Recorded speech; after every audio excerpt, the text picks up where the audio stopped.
All right, fourth graders, let's get out your art supplies. Get the brown piece to protect your work surface. Grab a pencil with an eraser and grab your watercolors and your brush. Put some water in your cup and get some toilet paper or paper towels, and you need your black Sharpie marker and the black and white pieces of paper that are paper clipped in your art kit. All right, today we're going to be making a landscape of aspen trees. So align your paper horizontally in the landscape orientation. Next, about 3 fingers up from the top, you're going to make your horizon line. Go from one side of the paper to the other. Notice I didn't make the horizon line completely straight. Here are some of the aspens that just are growing in nature. Notice some of them are more gnarled, some of them are tilted, some of them are growing in clusters, some of them are bent, some of them have pockmarks, some of them have knots. All right, now we're going to put in 5 aspen trees. So remember, trees are not completely straight, so it's okay if they have some curved lines to it. Once you've created one of the trees, then erase the horizon line because you wouldn't see it. And then you'll make the second tree. Now, I want you to think through, I'm sure you guys have seen lots of aspen trees outside. Think through how you see them together. Oftentimes you see them grouped, for instance, in clusters of 3 or 2. So you'll notice I'm going to make mine a cluster of 2 and a cluster of 3. And notice my trees aren't completely straight. So you don't need to make yours completely straight either. You could even make them slightly bent or leaning to the side. However you'd like to make your aspen trees. The other thing to also notice is that I'm starting the trees at different levels of the paper. They're not all exactly in the same start position on the ground. So try to also vary where you're putting the starting positions for those trees. Sometimes students try to put their trees too close to the horizon line. So make sure that you're bringing the bottom of the tree down lower. Also, be really careful while you're making your trees that you're using a very light amount of pressure with your pencil, because if you want to erase, as you see here, sometimes if you've drawn it too heavy, you can't erase it. Okay, it's time to add some color now that we're done with the drawing. Get out your watercolors and your watercolor brush, please. Okay, to get started, I'd like you to, we're going to practice first. So I want you to get out an extra piece of watercolor paper from your art toolkit. And I want to go over just a little bit. So to begin with, I want you to notice how much water is in the brush. You can tap some of it out.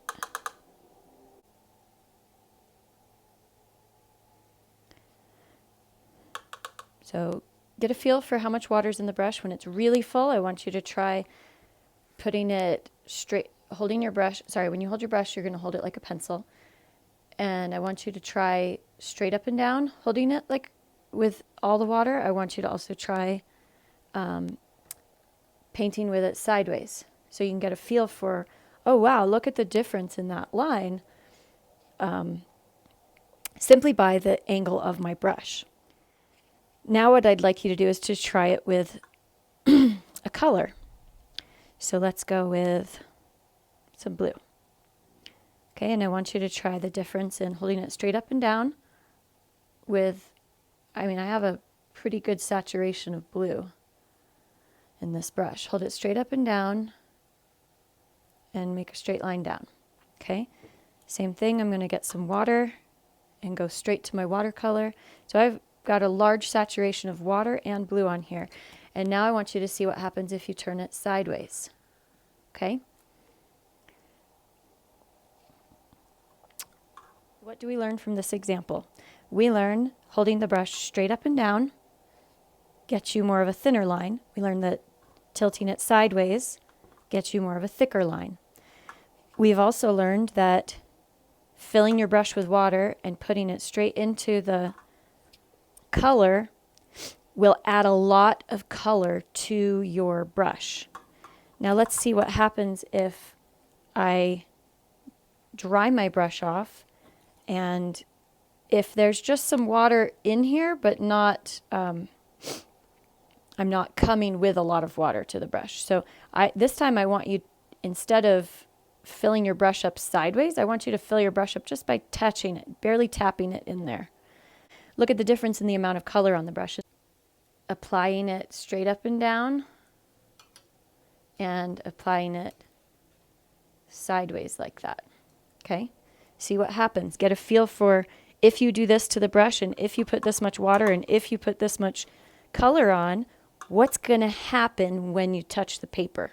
Now the last thing after you try those 4 steps, what I'd like you to try is I want you to try applying a sideways strip of water, and then I want you to try drying your brush off.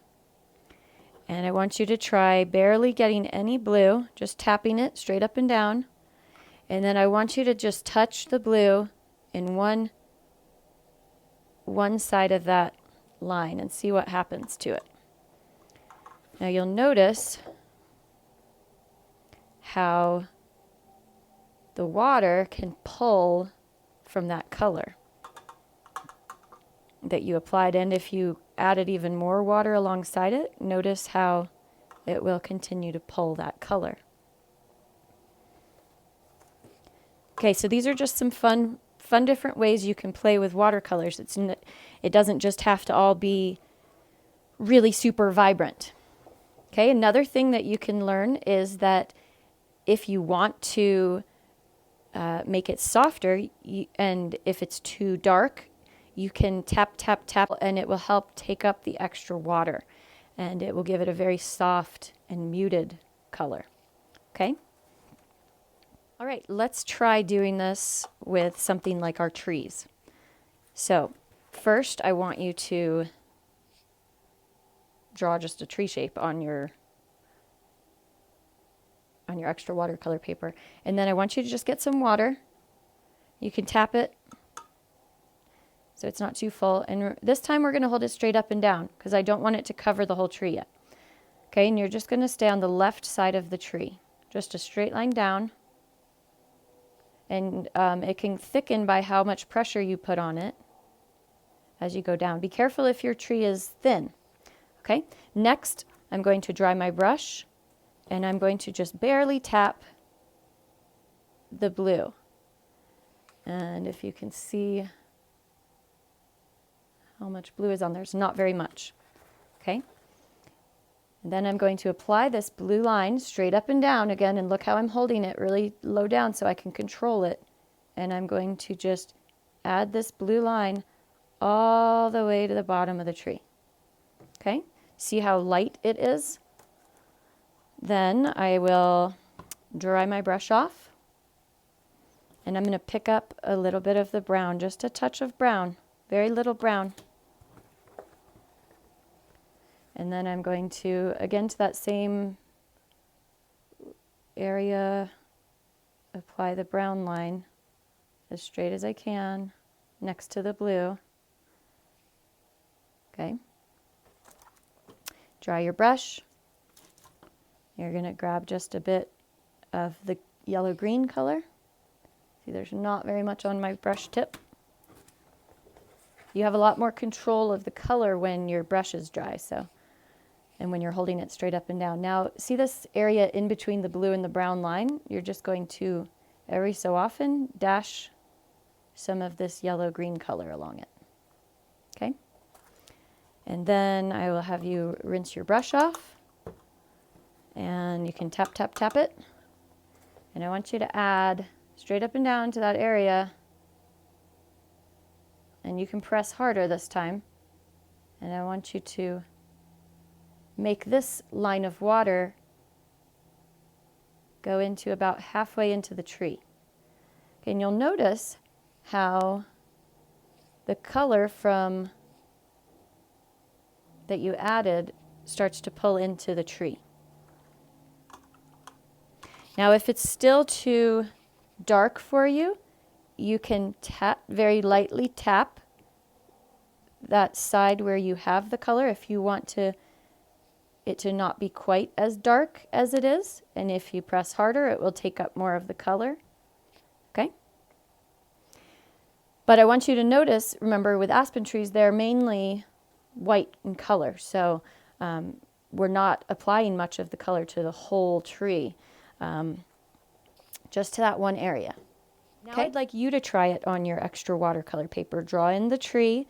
I want you to put the water line in, dry your brush, put the blue line on the left, dry your brush, touch of brown, put it next to the blue, dry your brush, grab the yellow green, dash it in between the blue and the green line, dry your brush, grab some water, tap, tap, tap it, apply the water to all three colors, and then take that just water line out to about the middle and see how that goes for you. And then if you need to, draw another tree and try it again. If it's going to take some practice. This is not easy. You're learning skills with watercolors now.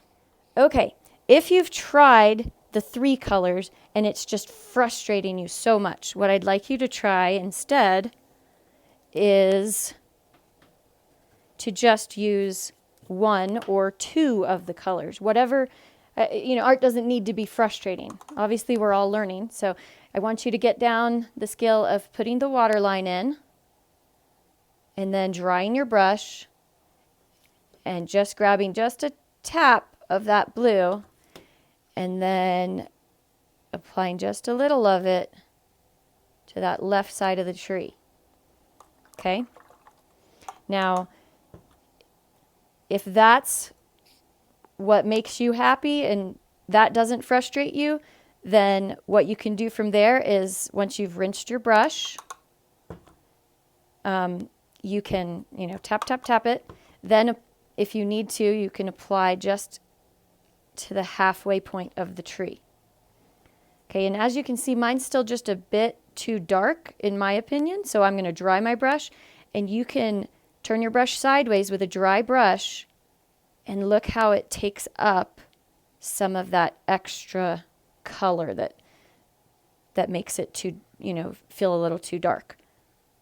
Okay, so if that's what makes you not frustrated and you like that look, that's totally fine for this project. Okay, if you want to go just one more step, maybe the three colors is a little bit too much for you, and one color might be not enough in your opinion, you could draw yourself another tree and try just doing the two colors. Remember, water line on the left side, press it straight. Okay? Tap the blue. Dry your brush. Tap the brown. Put it next to it.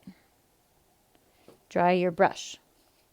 And then you're going to apply the water over top of the two.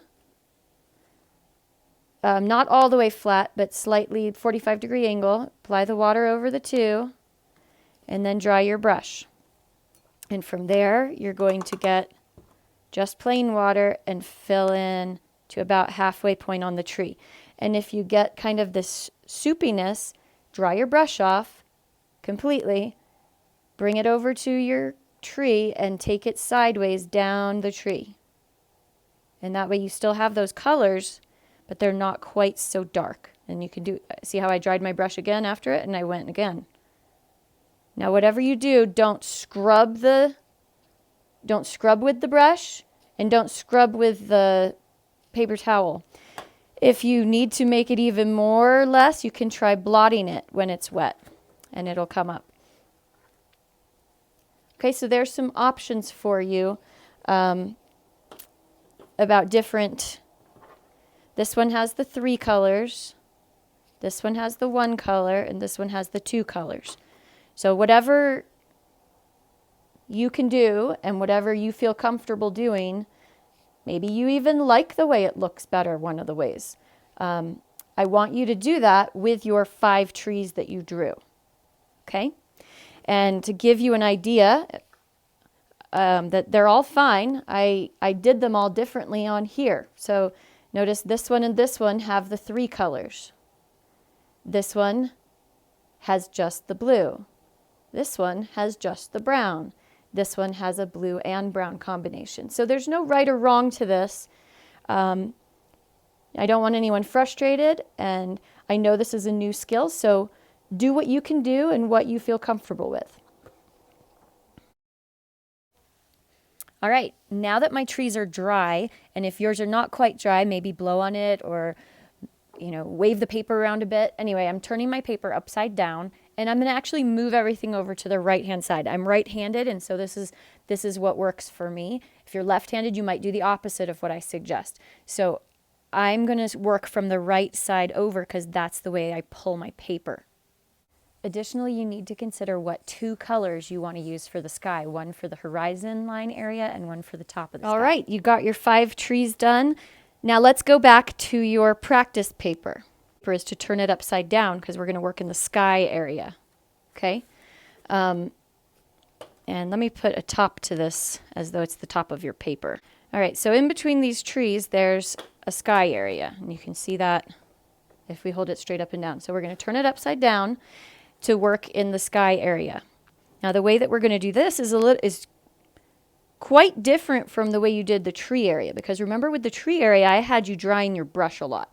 And you don't need to do that with the sky area. Okay, so with the sky area, I want you want a good amount of water on your brush. And you're going to, if you have a large area, you can apply it sideways. Because you want, see how there's almost, you don't want too much of a puddle, but you want to feel like you're covering the area pretty well. Now, one thing I notice sometimes students do is they'll scrub it. And I don't want you to scrub it because that rubs the paper raw. So I just want you to gently brush it and move that water in the area that you need it. All right. Once you've done that, then you're going to get some water on your brush, and you're going to choose your 2 colors. If you wanted yellow for your sky area, you will need to clean it out. All right. So if you need to clean your yellow out, just add a lot of water to it. It's easiest to go over to the sink. So go ask your parent or your teacher if you can go rinse it out in the sink. So that way you can have a yellow if that's the color you'd like to use for your sky. Okay, so we've wet the area that we want, and you're going to choose your 2 colors. Doesn't matter, it's your decision what colors you'd like for your project. I'm going to choose red, or like a kind of a pinkish color for the horizon line. And notice how I apply it sideways. Okay, and I'm not drying my brush before I put it on. I'm going sideways up about 1/3 of the way. And see how the water just naturally pulls it? And then I'm going to try a purple. Now, one thing to realize about this purple is it's extremely dark. So you don't need very much of it. Barely touch it on there. And see how I'm going sideways down. I'm not going back over the same, I'm not scrubbing. I'm continuously moving to a new area. Okay?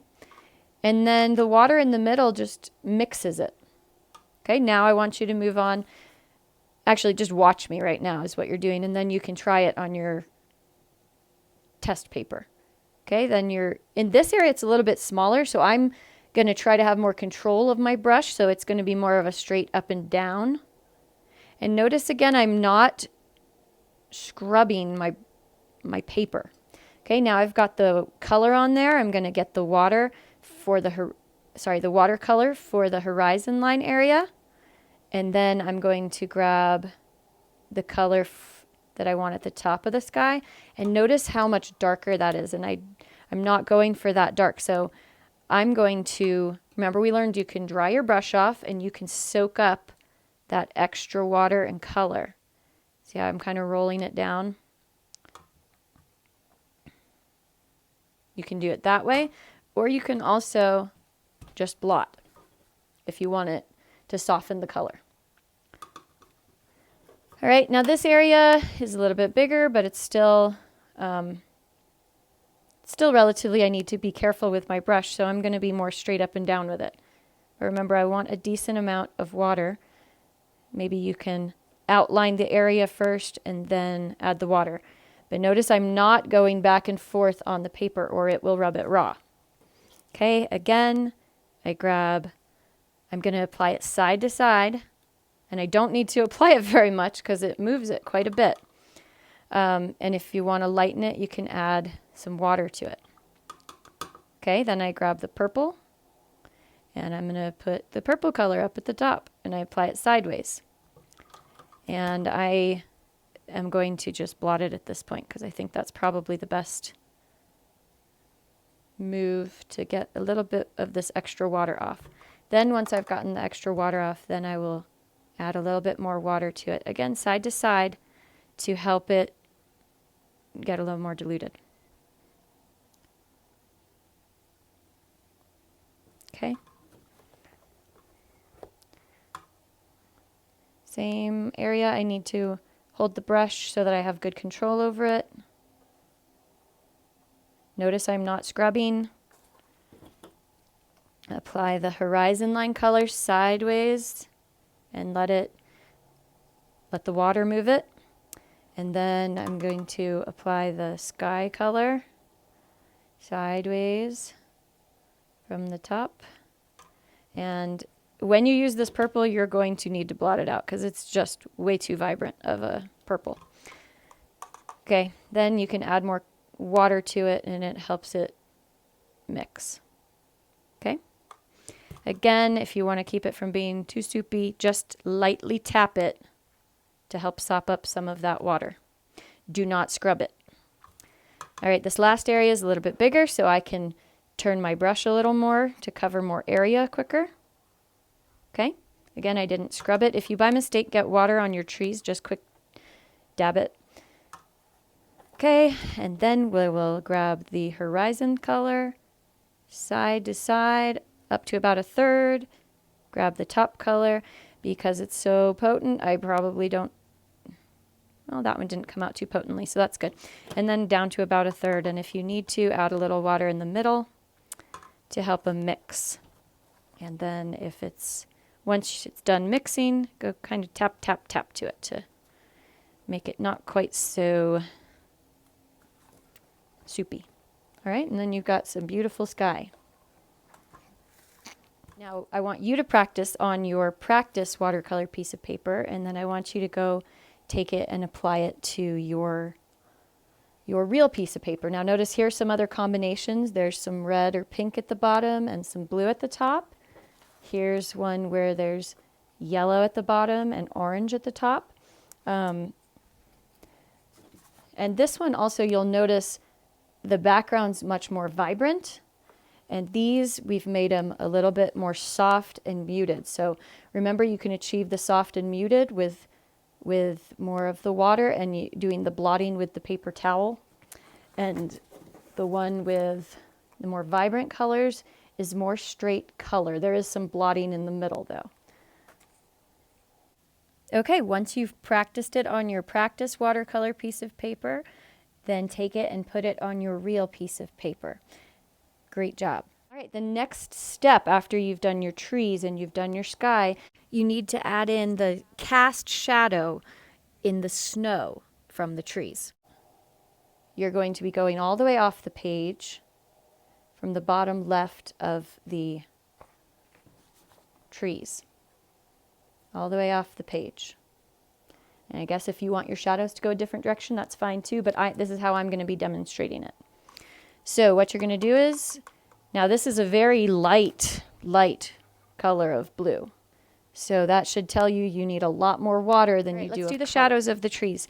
What I want you to do is we're going to be starting at the base of the tree, get water on your brush, and I want you to, you're going to want a thicker line because it's about the size of the trunk of the tree. So you're going to start from the bottom left of the tree and go off the paper in whatever direction you want your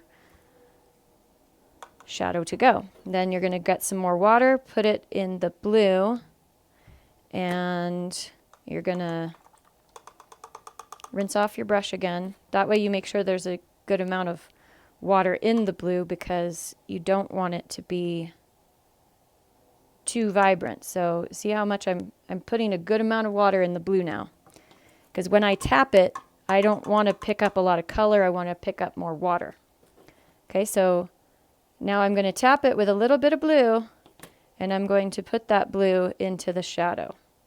See how nice and light it is? Because our water, there was lots of water in the water palette. Okay, next cast shadow over. So next tree, you're going to tilt your brush just a tad, make it a thicker line down. Don't scrub it, just a straight line. And then you're going to go and pick up so dry your brush, pick up a little bit of the blue water in the water palette and apply that to your cast shadow. If this happens where it gets way too dark, you can rinse your brush off, dry your brush off, and remember you can take that dry brush sideways to that shadow and you can pick up some of that extra. Now where there's still that big splotch, you can add water to it and then take your paper towel and actually blot it and then see how it's gone now. You can never tell that you had too much darkness there. So there's a solution if you want it. All right, so finish up practicing casting your shadows on your practice piece of paper. Try to get the feel for about how much blue you need to not make it be too dark. If you need to, get the feel for blotting it. If that's kind of the easiest way to get it lighter because we don't have an actual watercolor palette. Normally you'd have a palette that we could mix this color of the water into the color that we want, but we are making do with what we've got. Okay? So finish off practicing some of those shadows and then do it on your actual piece of paper. Okay? At this point, I've now finished the cast shadows for all the trees, and I will just put my watercolor palette away and work on getting my paper nice and dry and putting away the watercolor palette into the bag. Now what we're going to do, once your shadows are all drawn, we're going to be drawing in some of the pock marks and the knots on the trees. And notice every aspen tree is different. I showed you in the beginning some of the black marks that you'll find on the tree. With this particular project that we're doing, I'd like you to think less is more, okay? Now I'm going to show you how to do some of these on this practice piece of paper. So since you have trees you can practice on them first and get a feel for how to do it before you put it on your real one. Now to make a knot, you'll want to at least have one knot in each of your trees. To make a knot, you'll want to maybe choose a side and start with a kind of a football shape almost. And then you can draw some lines that are dotted around it.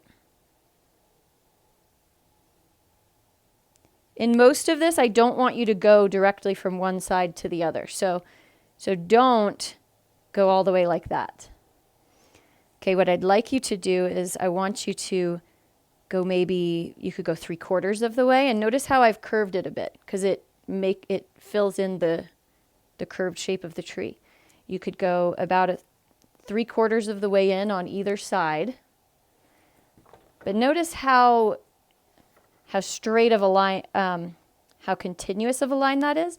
And now look and see what happens if I maybe instead of doing a full line, if I do more dots, and see how that looks a little bit more like natural in nature.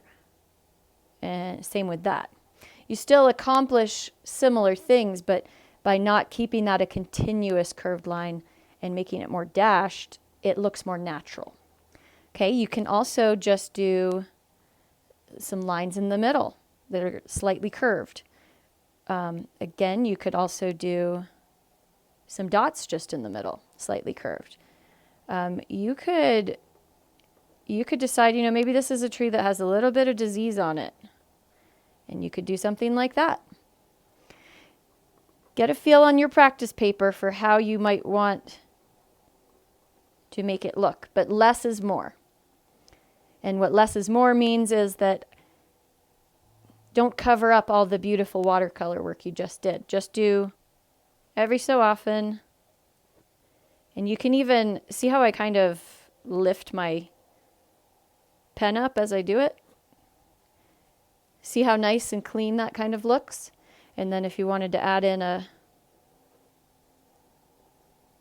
knot of sorts right here, you can. So get a feel for doing every so often, sometimes do dots, sometimes do continuous, do your knots in various places. Okay, finish practicing on your practice watercolor paper and then go do it on your actual. I practiced it on my practice paper and I've done it on my real paper, and now that you've practiced putting on your knots and you've put it on your real piece of paper, now it's time to add in this bottom definition in the snow. So now the way you do that is it kind of looks like a triangle, and what I'd like you to do first is at the bottoms of each of these trees, I want you to draw just a line right at the base of the tree, and then I want you to make a triangle pointing out to the side from there, and then fill it in. And do that on the other side. Just a straight line at the bottom of the tree, and then curve out a little, like make a slightly curved triangle at the other side. Now, again, just watch me first, and then you'll practice on your practice paper, and then put it on the reel. Then you're going to draw just an organic line connecting the two, and then put a line off to the side. Okay, so again, the base of the tree, you're going to draw just a little straight line down the line of the tree, and then you're going to draw a small triangle pointed out. Again, base of the tree, draw the line there, point the triangle out, and then you're going to have some lines out extending from that point, and then you'll connect the two triangles. Okay, I'm going to show you again. Bottom of the tree, little straight line, make a triangle, fill it in. Bottom of the tree, straight line, make a triangle pointing out, fill it in. Connect the two triangles, and then put some wispy lines out the side. I'm going to show you one last time. Make your triangle, fill it in, lines off the side, connect those. Okay? Now that you've seen me do it, I want you to practice on your practice watercolor paper, and then go and actually do it on your real paper.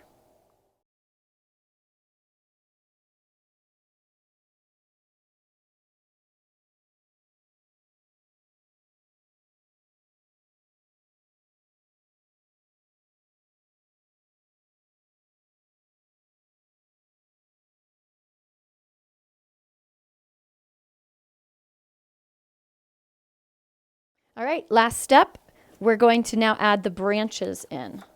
One thing I want you to notice about the branches is that every tree will have at least one branch off of it, probably. I guess you could choose if you don't want any off of it, but you'll want at least between 0 to 2 branches coming off each tree. All right, see, like this one has 1, this one has 2, this one has 2, and that one has 1. Now notice this one has a branch coming off to the left, and it's crossing over a tree. This one has a branch coming off to the right. It's not crossing over a tree. And this one has, 2 branches crossing each other. So add variation by what side of the tree you put the branches on. The other way you can add variation is where the branches start. Some of the branches start a little higher. Some of the branches start a little lower, maybe towards the middle. Here's some more examples. Okay. Now I'd like you to first practice again on your practice page, and once you decide where you want it to start, I want you to decide where you want it to end. It's either going to end at the top or it's going to end off the page. So in this one, I'm going to end it off the page, and I'm going to go off the side. Now notice I didn't draw just a straight line. Sure. Not straight line in nature. Okay?